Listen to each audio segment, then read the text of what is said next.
오늘은 어버이 주일입니다. 어버이 주일을 맞고 보니까 재미있는 한 이야기가 생각이 납니다. 어느 교회의 청년회에서 있었던 이야기입니다. 기도 모임을 청년회에서 가졌습니다. 기도 모임을 시작하면서 우선 청년회를 지도하는 지도 목사님이 이렇게 기도합시다 라고 하면서 먼저 기도에 대한 안내 멘트를 합니다. 청년들에게 이렇게 이야기했습니다. 그동안 우리들의 기도는 너무나 이기적인 관심에만 매여져 있었던 것 같습니다. 그래서 앞으로 우리가 기도할 때에 자기들만을 위해서 기도하지 말고 자신의 영역을 넘어서서 기도하기 위해 힘써야 하겠습니다 하면서 예를 듭니다. 예를 들어서 이제는 부모님을 위해서도 기도하고 나라와 민족을 위해서도 기도합시다. 이렇게 말하고는 기도를 시작하게 했습니다. 각자 기도가 시작되었는데 순서대로 차례대로 기도를 이어가는 겁니다. 그때 어떤 자매의 차례가 되었는데 이 자매는 이렇게 기도했다고 합니다. 이렇게 기도했습니다. 하나님, 그동안 저는 너무나 자신만을 위해서 기도해 왔습니다. 용서해 주옵소서. 오늘은 저의 부모님을 위해서 기도합니다. 제 부모님에게는 무엇보다도 좋은 사위가 필요합니다. 좋은 사위를 맞이하여 그들의 딸이 행복한 것을 보게 하옵소서. 역시 찬양대가 머리가 좋아서 찬양대만 알아듣는 것 같아요. 자, 이 기도가 도대체 부모를 위한 기도입니까? 아니면 자기를 위한 기도입니까? 웃자고 만든 이야기겠지만 얼마나 우리가 이기적인 것을 벗어버리기 힘든지를 잘 보여주는 내용입니다. 과연 우리는 이기심을 버릴 수 있을까? 여러분이 살아가면서 이기심을 버릴 수 있겠습니까? 쉽지 않습니다. 하나님께서 오늘 다윗을 통해서 5절에 보면 이렇게 말씀합니다. 너의 길을 여호와께 맡기라. 내 길을 여호와께 맡기라. 이렇게 말씀합니다. 그리고는 연이어서 그를 의지하면 그가 이루시겠다고 말씀합니다. 너의 길을 여호와께 맡겨라. 그리고 그를 의지하면 그가 이루시겠다라고 말씀합니다. 자, 우리가 이 말씀을 자세히 들여다보면 하나님께 맡긴다는 것이 무엇이며 하나님을 의지하는 것이 무엇인지 그 상관관계가 잘 드러납니다. 자, 이런 질문을 한번 해봅니다. 하나님을 의지하는 것이 무엇입니까? 우리가 늘 하나님을 의지합니다 라고 말을 하는데 하나님을 의지한다는 것이 도대체 무엇이겠습니까? 5절의 말씀을 보니까 잘 대답이 나오죠. 하나님을 의지하는 것이 무엇입니까? 하나님께 맡기는 겁니다. 그것이 하나님을 의지하는 겁니다. 우리가 하나님을 의지한다고 하면 우리의 길을 하나님께 맡기는 겁니다. 제가 여러분에게 하나님을 의지하는 것이 무엇입니까? 라고 질문을 던졌을 때 문득 우리는 쉽게 떠오르는 대답이 하나 있습니다. 우리에게 하나님을 의지하는 것이 무엇이냐라고 했을 때 쉽게 떠오르는 대답은 기도라는 대답입니다. 그러니까 우리는 하나님을 의지하는 것이 기도하는 것이다 라고 생각합니다. 예, 맞습니다. 틀린 답은 아닙니다. 하나님을 의지하는 자는 기도하게 되어 있습니다. 어떤 문제가 있을 때, 어려움이 있을 때 내가 하나님을 의지한다면 그는 반드시 기도합니다. 맞습니다. 그러나 정답은 아닙니다. 왜요? 오늘 이 자매의 기도를 한번 여러분 다시 한번 생각해 보십시오. 이 자매는 기도했습니다. 기도했습니다. 그러면 이 자매가 기도했으니까 하나님을 의지한 겁니까? 아닙니다. 왜? 그 자매의 기도는 자기를 위한 기도였지, 이기적인 기도였지, 하나님께 맡기는 기도는 아니었기 때문입니다. 정확하게 말하면 기도한다고 다 하나님에게 맡기는 것이 아니고 기도한다고 하나님을 의지하는 게 아닙니다. 왜요? 내가 하나님 앞에 맡긴다는 것은 무엇을 전제합니까? 하나님에게 맡겼으면 기도 응답까지도 누구에게서 오는 것입니까? 하나님에게 오는 겁니다. 만약에 이 자매가 하나님 앞에 기도했는데 하나님이 자기에게 맞지 않는, 다시 말하면 자기 생각에 맞지 않고 자기 기준에 맞지 않는 남자를 보냈을 때 이 자매는 어떻게 할 겁니까? 다시 한번 정리합니다. 하나님을 의지한다는 것은 하나님에게 맡기는 겁니다. 하나님에게 맡긴다는 것은 무엇입니까? 하나님에게 맡기면 하나님이 내가 원하지 않는 방향으로 이끌어 갈 수도 있습니다. 그래도 맡기는 겁니다. 내가 생각했던 대로 결과가 나타나지 않을 수도 있습니다. 그래도 맡기는 겁니다. 우리가 하나님 앞에 맡긴다고 하는 것은 하나님이 내가 원하는 대로 하지 않을 수도 있다. 그래도 나는 하나님의 뜻을 받아들인다 하는 것이 하나님에게 맡기는 겁니다. 그래서 7절에 보면 다윗이 이렇게 말하죠. 7절에 내 길을 여호와께 맡기라라고 했더니 다윗이 7절에 보면 뭐라고 얘기해요? 하나님 앞에 잠잠하고 참고 기다리라. 왜? 하나님에게 맡기면 당연하죠. 내 생각대로 안 돼도, 내 뜻대로 안 돼도, 내 계획대로 안 돼도 하나님에게 맡겼으면 잠잠하고 참고 기다릴 수 있어야죠. 그리고 7절에 불평하지 말지어다. 불평하지 말아야죠. 바로 그것이 진짜 하나님에게 맡기는 겁니다. 여러분이 그렇게 하나님에게 맡길 수 있는 여러분의 삶이 되기를 원합니다. 지난 주일에 선거가 있었습니다. 저는 이 선거가 하나님에게 맡기는 시험대가 됩니다. 제게는 이 선거가 하나님 앞에 맡기는 하나의 시험의 기간입니다. 저는 이 선거를 하나님 앞에 맡깁니다. 어떻게 맡기는 줄 아세요? 저는 투표하지 않습니다. 저는 투표하지 않습니다. 왜요? 저도 투표할 권리가 있습니다. 저에게도 투표권이 있습니다. 그런데 만약에 제가 투표를 한다 그러면 제가 원하는 사람, 제가 세우고 싶은 사람이 마음속에 새겨질 겁니다. 그래서 저는 투표하지 않습니다. 목사님들이 목회적인 이야기를 하는데 어느 목사님이 그런 이야기를 합니다. 자기가 어느 교회에 가서 처음에 선거를 하는데 눈에 띄는 분이 있더랍니다. 그래서 저분이 장로가 되면 앞으로 내가 이 교회에서 목회를 하는데 좋겠다.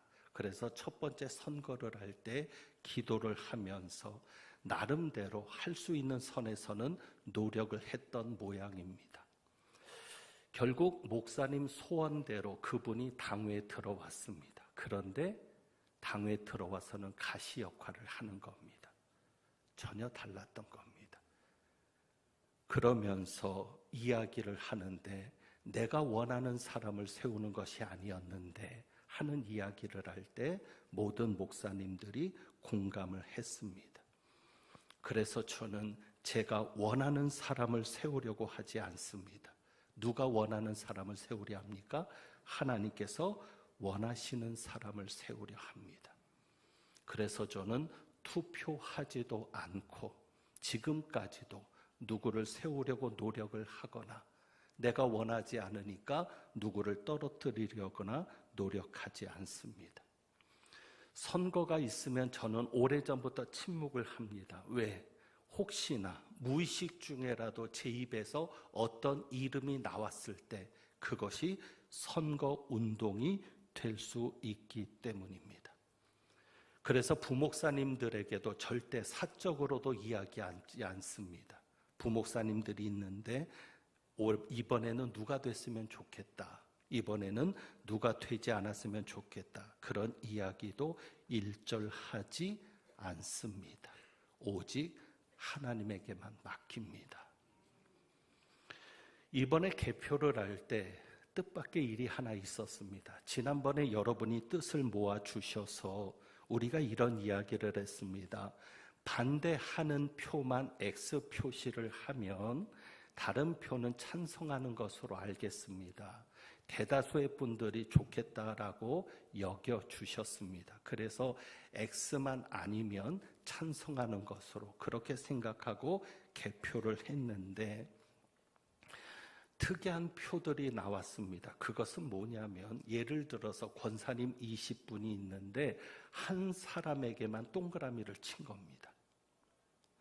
그러니까 이야기한 대로 하면 X표를 치지 않았으니까 20개를 다 찬성으로 받아야 되는데 여러분들의 마음이나 당의 마음이 일치된 게 뭐냐면 이번에는 일꾼들을 많이 세우자고 했던 겁니다. 그러면은 웬만하면 찬성표로 하면 많이 세워질 수 있었을 겁니다.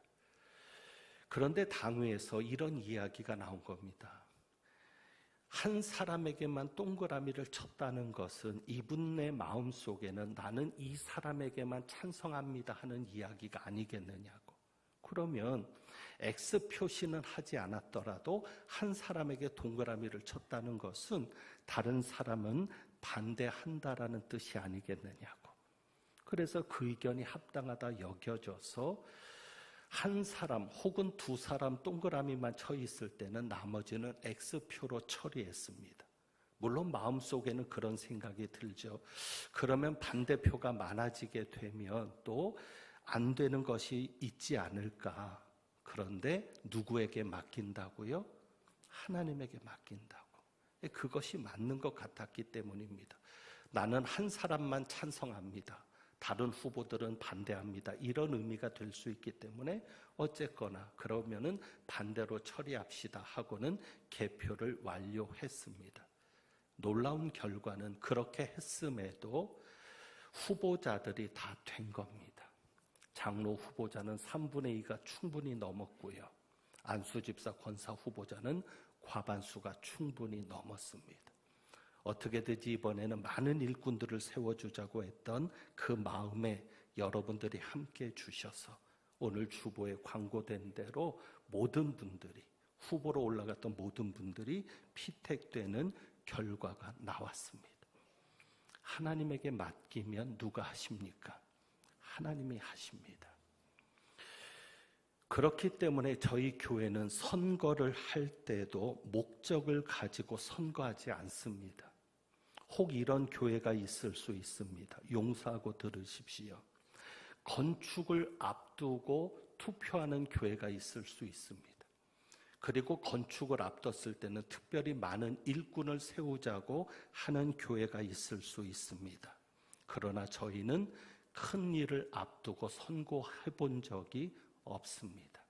그리고 헌금을 강조하지도 않습니다. 한 번도 장로는 얼마, 안수 집사는 얼마, 권사는 얼마라고 이야기하지 않습니다. 그래서 저희 교회 임직 받으시는 분들은 부담이 없습니다. 물론 기념품이라든지 식사 대접을 하게 되면 그것은 십시일반 모아서 되신 분들이 준비를 해야 합니다. 그러나 교회에서는 일절 어떤 것도 요구하지 않습니다. 저희가 성전을 건축할 때도 그랬습니다. 장로는 얼마를 작정하십시오. 안수 집사는 얼마를 작정하고 권사는 얼마를 작정하십시오라고 이야기해 본 적이 없습니다. 왜요?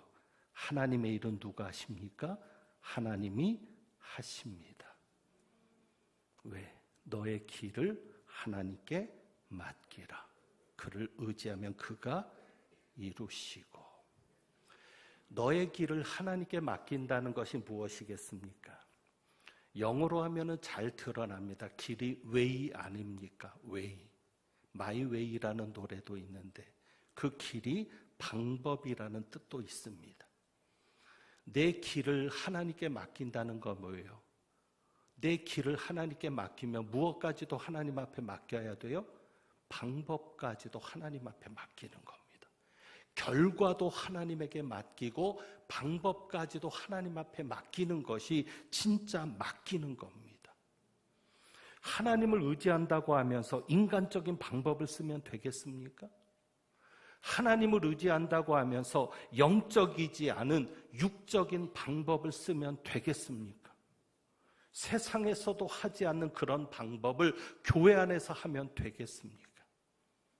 여러분이 하나님 앞에 맡긴다고 하면 결과도 맡기시고 방법도 맡길 수 있기를 바랍니다. 하나님은 그래서 늘 우리에게 물으십니다. 어떤 문제 앞에서, 위기 상황 앞에서 하나님이 늘 물으시는 것이 있습니다. 너 나를 믿니? 너 나를 믿니? 너 진짜 나를 믿니? 5년 전에 제가 이 본문을 가지고 설교한 적이 있습니다. 그때 설교를 시작하면서 던진 질문이 그겁니다. 우리는 진짜 하나님을 믿는가?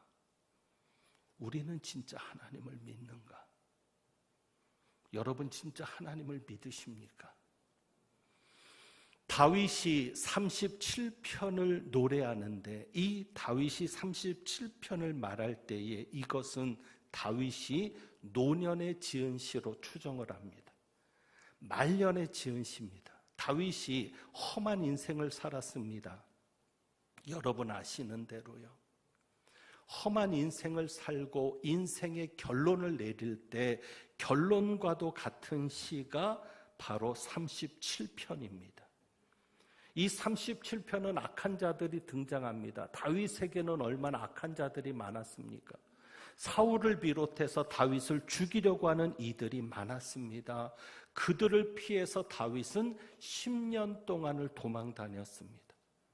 골리앗을 죽인 이후에 다윗이 부각이 되니까 사울이 다윗을 죽이려고 했고 다윗은 여러 위험을 피해서 10년을 도망자로 살았습니다. 그때에 다윗에게 상처가 되었던 것이 무엇입니까? 하나님의 기름을 부음받은 나는 이렇게 도망자로 사는데, 예수 잘 믿는 나는 이렇게 비참하게 사는데 악한 자들은 승승장구하더라는 겁니다. 그래서 그것이 바로 시편 37편에 그대로 드러나는 겁니다. 2절에 보면 이렇게 표현하고 있죠. 풀과 같이, 푸른 채소 같이. 여기 풀과 푸른 채소라고 이야기하고 있는데 특징이 무엇이죠? 잘 자랍니다. 풀은 잘 자라잖아요. 채소도 그렇고요. 이것이 다윗에게는 시험거리죠. 자기는 힘든데, 예수 잘 믿는다고 하는 나는 이렇게 힘든데 예수 안 믿는 사람들은, 오히려 믿는 자들을 핍박하는 사람들은 끄떡없고 더 잘 됩니다. 10년을 기다리는 겁니다. 그런데 놀랍게 기적과도 같이 사울이 무너졌습니다. 그러면 끝날 줄 알았습니다. 이제는 하나님의 뜻이 이루어질 줄 알았습니다. 그런데 사울이 죽은 후에도 몇 년을 더 기다렸어요? 7년 6개월을 더 기다렸습니다. 다윗이 왕이 되긴 했는데 헤브론에서만 왕이 되는 거예요. 한마디로 서울에서만 알아주는 거예요. 다른 지방에서는 다윗이 왕 노릇을 못했습니다. 그 기간이 7년 6개월이었습니다. 합쳐서 대략 18년 이상을 다윗은 비참하게 보냈습니다. 그래도 다윗은 누구에게 맡겼습니까?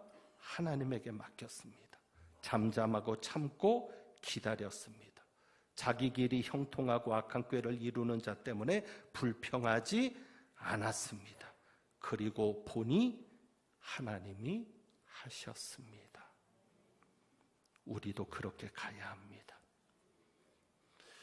다윗이 어떻게 그렇게 견딜 수 있었을까? 결국 다윗이 견딜 수 있었던 것은 하나님을 믿었기 때문입니다. 9절 말씀 볼까요? 9절. 진실로 악을 행하는 자들은 끊어질 것이나 누구는 여호와를 소망하는 자들은 땅을 차지하리로다. 하나님을 믿는다는 것은 하나님을 소망하는 겁니다. 하나님을 소망하니까 하나님에게 맡길 수 있는 겁니다. 하나님을 소망한다는 게 뭐예요? 사람을 보지 않는 겁니다. 하나님을 바라보는 겁니다. 나를 구원할 분은 누구밖에 없다. 하나님밖에 없다. 그래서 하나님만을 바라보는 겁니다. 사람이 어떻게 나와도 그를 보지 않고 환경이 얼마나 더 어려워져도 그것을 보지 않고 오직 누구만 바라보고 하나님만 바라보고 나갈 때 하나님이 결국 이루시는 것을 경험하는 겁니다. 다윗은 하나님을 바라보면서 두 가지를 믿게 되었습니다. 하나님을 소망하다 보니까 두 가지를 믿게 되었습니다. 첫째는 뭐냐면 9절에 보면 첫째로 믿은 게 뭐예요? 악을 행하는 자들은 끊어질 것이다. 2절에 보면 그들은 풀과 같이 속히 배임을 당할 것이며 풀과 푸른 채소. 자, 이 풀과 푸른 채소가 특징이 잘 자란다 그랬습니다.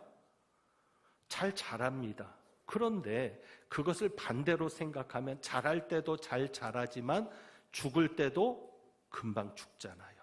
나무보다는 풀이 배임을 당하기가 쉽고요.